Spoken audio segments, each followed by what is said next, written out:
on the Vatican Hill, and one at the site revered as the place of the crucifixion and resurrection of Jesus. The Church of the Holy Sepulchre, in Chapter 1, in combination with other churches, shrines, and sites in the Holy Land, allows the pilgrim to relive biblical events and walk where Jesus himself walked. The death and resurrection of Jesus were key moments in the origins of the Church and the wellspring of its theology.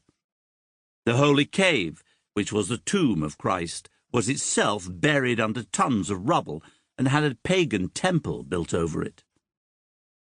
There is archaeological evidence that pilgrimage to the site began very early, despite its Christian significance being totally obliterated by the Roman pagan temple. When the temple was removed and the site excavated by order of Constantine, the tomb took on the appearance of a representation of the Saviour's return to life. It became the testimony, or witness to the truth, of the good news of the resurrection from death to new life. Constantine stipulated that the church that replaced the temple should be worthy of the world's most miraculous place. When the basilica was built at the site, and as the pilgrimage grew, it would be a unifying touchstone for Christian belief, worship, and the celebration of the liturgy. Holy places aren't only places of unity and healing, they can also be sources of conflict, and the Holy Sepulchre has more than once occasioned the clash of empires. Christianity was taken to the heart of the Roman Empire by St. Peter and St. Paul, who both died for their faith during the persecution under Emperor Nero.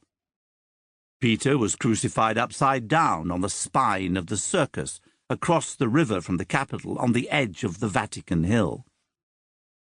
Soon after defeating Maxentius and taking Rome, Constantine built the Lateran Basilica, the Basilica Constantiniana, as a thank offering to Christ for his victory.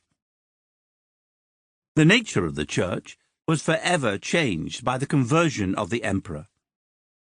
In his project to consolidate and unify the empire, it's possible that Constantine thought that the church, unified around its bishops, should contribute to that unity. In any case, the unity of the church around the Bishop of Rome as the successor of Peter, Prince of the Apostles, would be enhanced by building another vast basilica focused on the Apostles' grave on the Vatican Hill, despite the difficulty of the site. Claiming succession from Peter, the Bishop of Rome also claimed the same authority bestowed by Christ when he said, "You are Peter, and on this rock will I build my church." Matthew chapter 16, verse 18. Ever since that claim was made, St. Peter's Basilica, in chapter 2, has been the focus of Catholic unity and papal authority. Building Constantinople as the new Rome consolidated Constantine's power over both the Eastern and Western Empire, and he built a grand basilica there as well. Constantine's confidant and historian, Bishop Eusebius of Caesarea, developed a theology in which the empire was a direct reflection of the kingdom of heaven, and where the Church of Hagia Sophia, in chapter 3, the wisdom of God in particular, was the bridge as heaven on earth. That theological conception was shattered early in 532, when the basilica, the baths, and part of the sacred palace were destroyed in the Nika riots, and Emperor Justinian was very nearly deposed. To recover from such a devastating attack on the religious, symbolic, and ceremonial heart of the capital would require rebuilding on a scale, magnificence, and speed that would astonish and make the destruction appear to have been God's providence. The result was everything Justinian could have hoped for, and in its materials its colored marbles. To keep listening to this audiobook for free, click the link in the description. It will take you to a free Audible trial where you can listen to this and many other books for free for 30 days.